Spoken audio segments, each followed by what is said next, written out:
आज की मजलिस में हुए सवाल जवाब।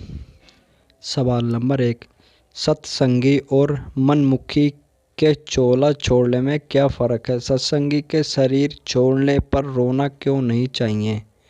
जवाब, जो राम का नाम लेकर जाते हैं वो आवागमन से मोक्ष मुक्ति हासिल करते हैं, और जो वैसे मर जाते हैं वो आवागमन में चले जाते हैं। तो इसलिए कबीर साहिब जी ने भी लिखा है, गुरमुख मरे क्या रोए, जो अपने घर जाए, रोए मनमुख हापड़े, हटन हाथ दिखाए।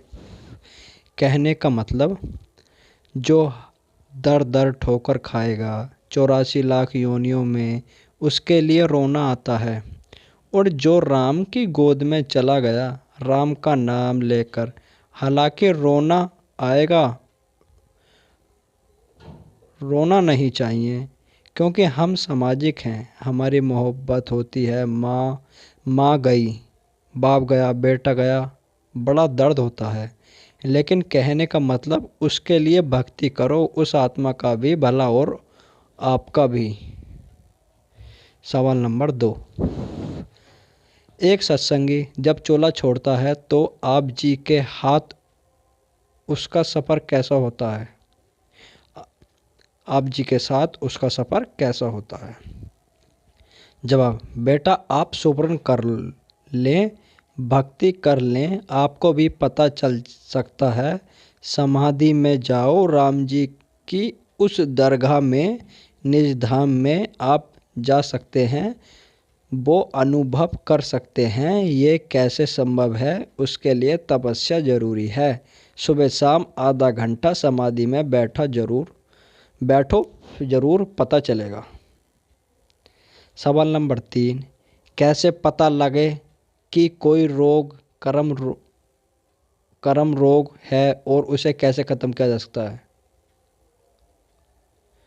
जवाब, रोग 2-3 तरह के हैं। एक रोग आपने खरीदा, मान लीजिए ठंड है, ठंड में ठंडा पानी पी लिया, धूप गई, आपने टोपी एकदम उतार दी, फिर तड़ाक तड़ाक छींके और नज़ला हो जाता है, यह आपने खरीदा है। एक होता है कि आपने कुछ भी नहीं किया फिर भी हो सकता है संचित कर्म, पवित्र वेदों में लिखा है। उसका कारण है कि जन्मों जन्मों के संचित कर्म आपको भोगने पड़ते हैं। उसके लिए एकमात्र दवा है राम का नाम, परमात्मा का नाम, जिससे ये रोग हट जाएंगे।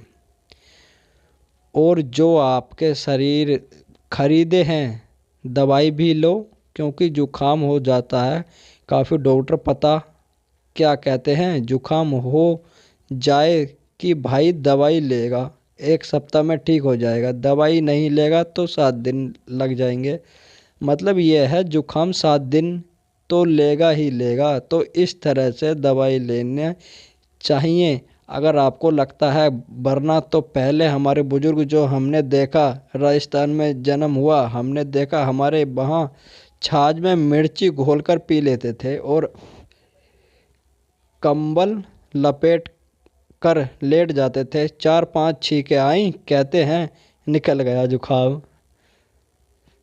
सवाल नंबर 4, परिवार में एक बच्चा सबसे अलग जिद्दी स्वभाव का है, तो उसे समझाना, राम नाम से जोड़ना मुश्किल हो जाए तो उसे कैसे समझाएं? जवाब, आप इतने अच्छे बन जाओ, उसके लिए एक उदाहरण पेश करो, उससे अच्छे व्यवहार के, अच्छे कैरेक्टर के। यकीन मानो बच्चा मोल्ड हो जाएगा जब आप प्यार से समझाओगे। सवाल नंबर 5, ब्रह्म मुहूर्त में सुवर्ण करने के बाद क्या हम सो सकते हैं? जवाब, आपके पास सोने की फुर्सत है तो सोना चाहिए। वैसे ब्रह्म मुहूर्त हमारे हिंदू धर्म में बोला जाता है, वैसे अलग अलग धर्म में अमृत वेला, बंग ए वक्त, खुदा ए वक्त, गॉड्स प्रे टाइम, अलग अलग धर्म में अलग अलग नाम हैं।